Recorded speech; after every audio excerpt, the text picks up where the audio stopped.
So the second-ranked team in the country, Lincoln Memorial, a final score of 87-65. Adam Cavalier alongside Carson-Newman head men's basketball coach Chuck Benson. Chuck, a contest where you did a lot of nice things, bottled up Devin Whitfield pretty well, hampered Cavassier McCauley's efficiency, but LMU number 2 in the country for a reason, and a few too many turnovers early. Truly, some of them were offensive fouls rather than turnovers, but Right. LMU just with more opportunities, Right. and you can't give the number 2 team in the country. What did you see out of tonight's game and the effort from your Eagles? Kev, don't throw stones at me when I say this, but I mean I thought there's a lot of positive takeaways tonight. You have to credit Lincoln Memorial. They're really good. They're very capable.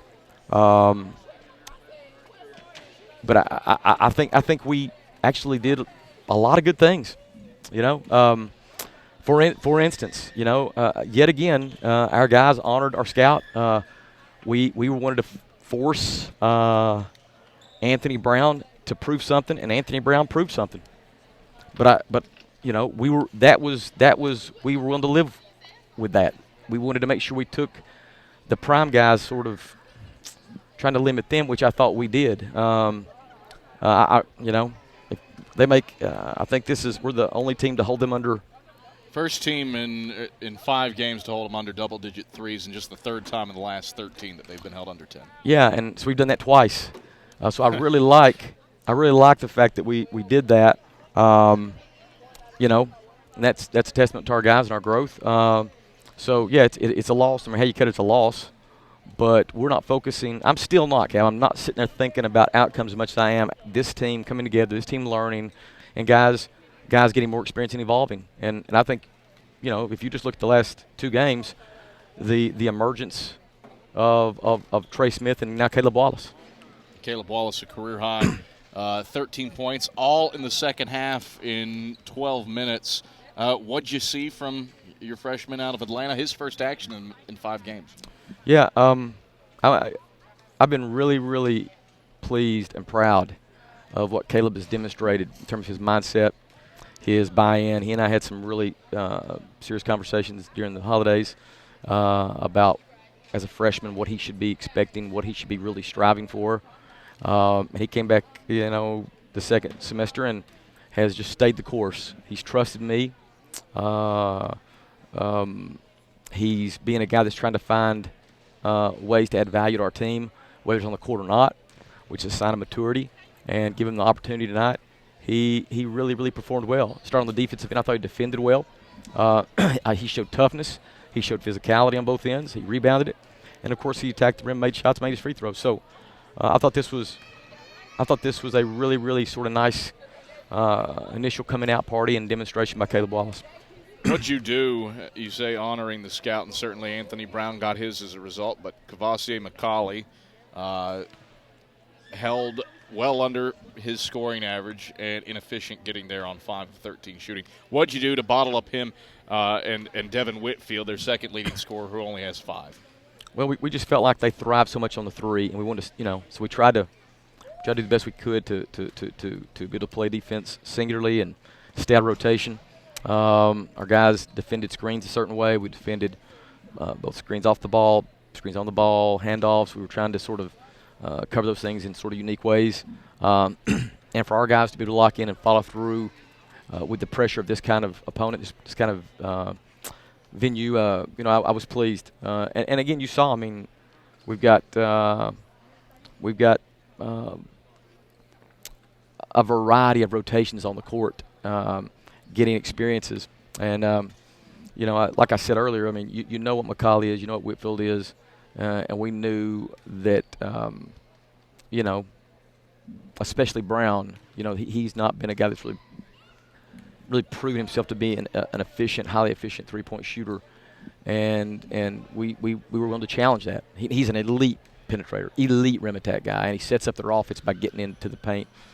And like I said, our kids followed through that. We sort of knew what we were willing to live with and what we weren't, and I thought we sort of did a good job with that. You look offensively, E.J. Bush and Trip Davis were both off the charts good against one of the top defensive teams. Well, the top defensive team in the country in terms of field goal efficiency. They combine for 33 points and go 14 of 23 from the field. What did you see from Tripp and EJ tonight? Toughness, determination, sort of a no-surrender kind of approach. I challenge both of them. Challenged, we need you guys night in, night out to come in here with an attitude and approach that is determined and resilient. And I thought they both did that. And as you said, LMU is an elite defensive team, elite. But I thought we really attacked the rim. I got a bunch of shots at the basket. We did, we missed some, but we got the ball to the rim.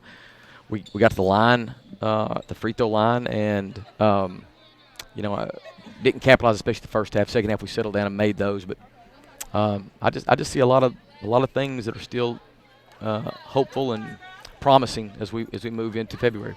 You've coached in some games against LMU.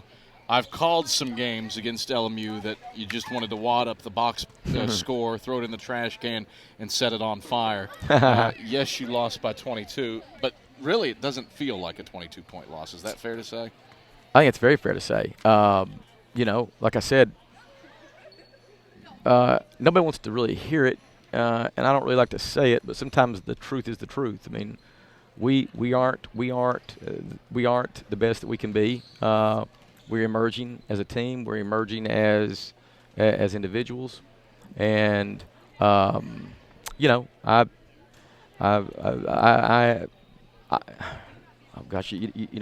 a really big proponent of moral victories, but I feel like there's some things to take away from that are very positive, and give us some confidence, I think, going into this weekend. You bring up this weekend, finally back at home. You take on an Anderson team that, with 7 seconds left, is up by 4 on Queens at home. What do you have to do to get ready for a Trojans team that has horses, especially offensively? Well, I think they have definitely in the last 2 weeks have sort of gone to another level with the emergence of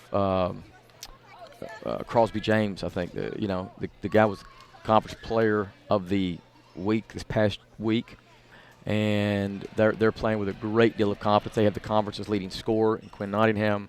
Sean Bernard has emerged as one of the premier guards in our league, and then this James kid has just come out of nowhere. So they're playing a really confident game right now, and we know it'll be a challenge. I think we are gaining confidence. It sort of ebbs and flows with us, depending. But I think we're gaining some confidence after tonight, and we'll start scouting and preparing for them. And hopefully by Saturday we will have an opportunity to take care of business and come away with a win. It is weird to say. How much confidence do you feel your team gained from a 22-point loss? Well, because we're not. It depends on what you want to look at. If all you solely look at is the outcome, it's a 22-point loss. I choose, and I'm trying to help our guys choose to understand that what we want is a win, but how we get there is a process, and it's a commitment to small details, small elements that will produce the win for us if we control them at the level we need to control them at. And when you have so many new players, new staff, trying to shape everybody's minds is a very hard process. It's difficult, and that takes time.